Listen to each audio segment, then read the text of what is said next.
என்படி cinema நண்பர்களுக்கு வணக்கம். கூலி படத்தினுடைய தியேட்ரிக்கல் ரைட்ஸ், அதாவது திரையரங்க விநியோக உரிமை, இது உலகம் முழுக்க மொத்தமாக விற்று முடிக்கப்பட்டு விட்டது. முதல்ல இந்த படத்தினுடைய அண்டை மாநிலங்களுக்கான உரிமை தான் முதல்ல சேல் பண்ணாங்க. கேரளா, கர்நாடகா, தெலுங்கு மாநிலங்கள், இந்த 3 பகுதிகளுக்கு முதல்ல இந்த படத்தை வித்துட்டாங்க. பெரும் விலைக்கு விற்கப்பட்டது. இதுவரை எந்த தமிழ் படத்துக்கும் கிடைக்காத ஒரு பெரிய தொகை இந்த 3 மாநிலங்களுமே கூலி கிடைச்சிருக்கு. கேரளா 30 கோடிக்கு மேலே, அதே போல் ஆந்திரா 60 கோடி, கர்நாடகாவும் கிட்டத்தட்ட 60 கோடி, இந்த ரேஞ்சில் சேல் ஆகிருக்கு. அதே போல் ஹிந்தி மாநிலங்களில், அதாவது ரெஸ்ட் ஆஃப் இந்தியான்னு சொல்கிறோம்ல, அந்த இந்தி மாநிலங்களில் இந்த படம் 40 கோடிக்கு விற்கப்பட்டதாக செய்திகள் வந்திருக்கு. அது அஃபிஷியலாக எதுவும் சொல்லலை. கிட்டத்தட்ட 40 கோடி வரைக்கும் வட மாநில உரிமை கொடுத்துருக்காங்க. அதுவும் எந்த தமிழ் படத்துக்கும் கிடைக்காத ஒரு பெரும் தொகை. அது இந்த படம் சரியான முறையில் திரையிடப்பட்டு அது சரியாக அந்த ப்ரொமோஷன்லாம் சரியாக போய் கரெக்டாக ஒர்க் அவுட் ஆச்சுன்னா இந்த படத்தினுடைய அந்த இந்தி பேசுகிற மாநிலங்களில் ஒரு தமிழ் படம் இதுவரைக்கும் இந்த அளவுக்கு போகலன்னு சொல்லக்கூடிய அளவுக்கு மிகப்பெரிய ஒரு வசூலை இந்த படம் பெறுவதற்கு வாய்ப்பு இருக்குன்னு சொல்கிறாங்க. அந்த நம்பிக்கையில் தான் இந்த அளவுக்கு அந்த படத்துக்கு விலை கொடுக்கப்பட்டிருக்கு. ஓவர்சீஸ் ரைட்ஸ் ஏற்கனவே நம்ம பார்த்துட்டோம். கிட்டத்தட்ட 90 கோடி வரை அந்த ஓவர்சீஸ் ரைட்ஸ் போயிருக்கிறதா சொல்கிறாங்க.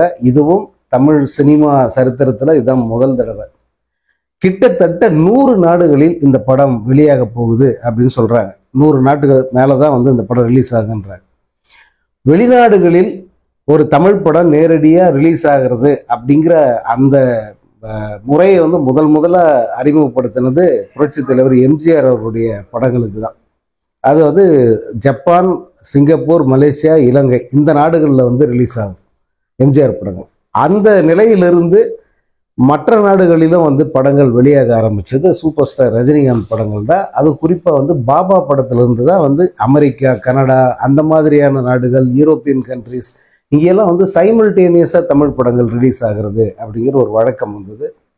தொடர்ச்சியாக அவருடைய எல்லா படங்களுமே ஒவ்வொரு படமும் வெளியாகும் போதெல்லாம் அந்த எல்லைகள் அதிகரிச்சுக்கிட்டே போகும். சிவாஜி, எந்திரன், அதன் பிறகு வந்த படங்கள் எல்லாமே இப்போ தமிழ்நாட்டில் எப்படி ரிலீஸ் ஆகுதோ அந்த மாதிரி அமெரிக்கா மாதிரியான வட மேலை நாடுகளில் ரிலீஸ் ஆகுது.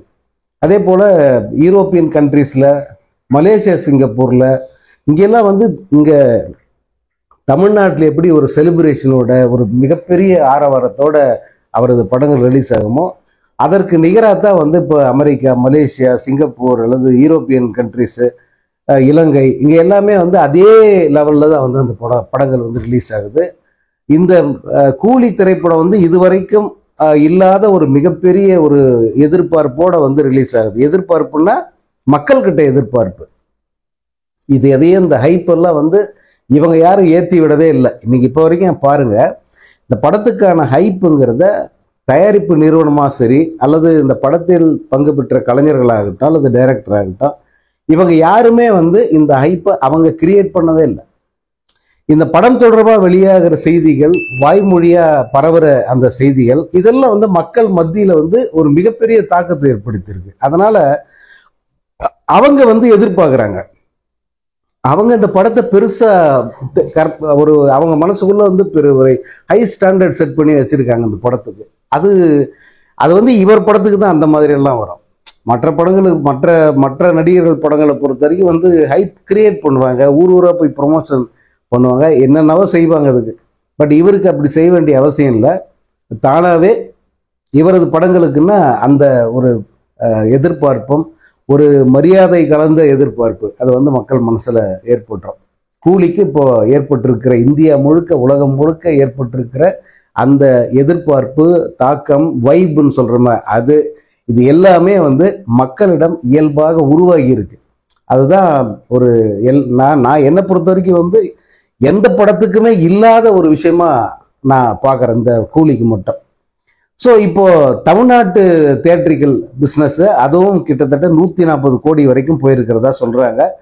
ஆக ஒட்டு மொத்தமாக பார்க்கும்போது இந்த படம் இதுவரை கிட்டத்தட்ட 500 கோடி அதனுடைய தேட்ரிக்கல் பிஸ்னஸ் அப்படிங்கிறது தான் உண்மை.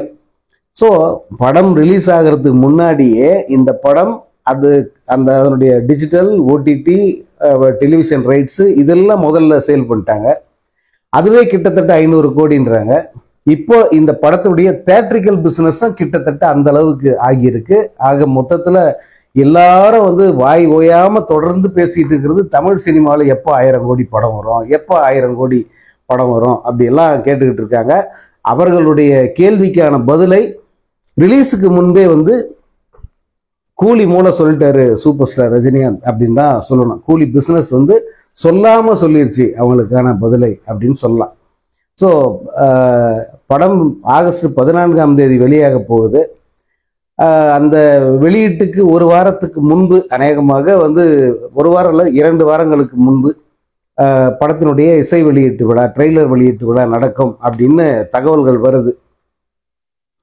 நேரு உள் விளையாட்டரங்கம் மாதிரி ஒரு மிகப்பெரிய அரங்கத்தில் அல்லது ட்ரேட் சென்டர் மாதிரியான இடத்துல ஒரு மிகப்பெரிய விழா நடத்தி அந்த விழாவில் ரஜினியை பேச வைத்து அதன் மூலம் இந்த படத்துக்கு தேவையான அந்த லாஸ்ட் மினிட் ப்ரொமோஷன்றாங்களே அதை மட்டும்தான் அவங்க செய்ய போகிறாங்க அப்படின்னு தோணுது. ஏன்னா படம் வெளியாவதற்கு இன்னும் ஒரு மாதம் சில நாட்கள் தான் இருக்குது. 40 நாள் கூட இல்லை. இப்போ 40 நாள் இருக்குன்னு வச்சுக்கலாமே. அந்த 40 நாட்களுக்குள்ள அவங்க செய்ய போகிறது இதுதான்.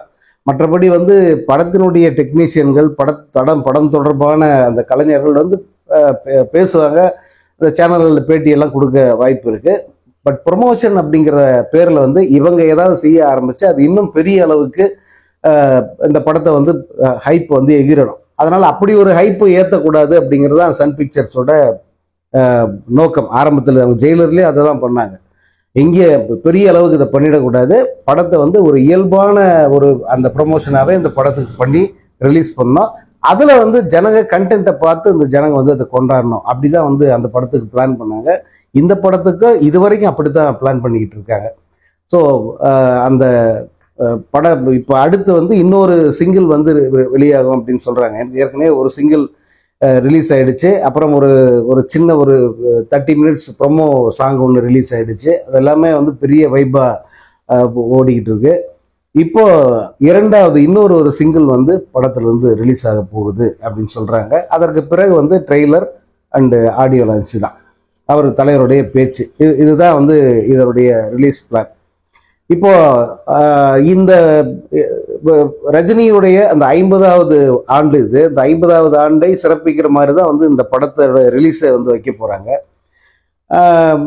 அதே போல் அந்த 50வது ஆண்டு நிறைவில் அந்த படம், அதாவது ஜெயிலர் 2 ரிலீஸ் பண்ணுற திட்டம் அவங்க வச்சுருக்காங்க. இது பெரிய அளவுக்கு விழாவாக செய்வாங்களா, என்னென்ன செய்ய போகிறாங்க அப்படிங்கிற கேள்வி எல்லாருக்குமே இருக்குது. அந்த கேள்விக்கான விடையை நான் அடுத்த வீடியோவில் சொல்கிறேன்.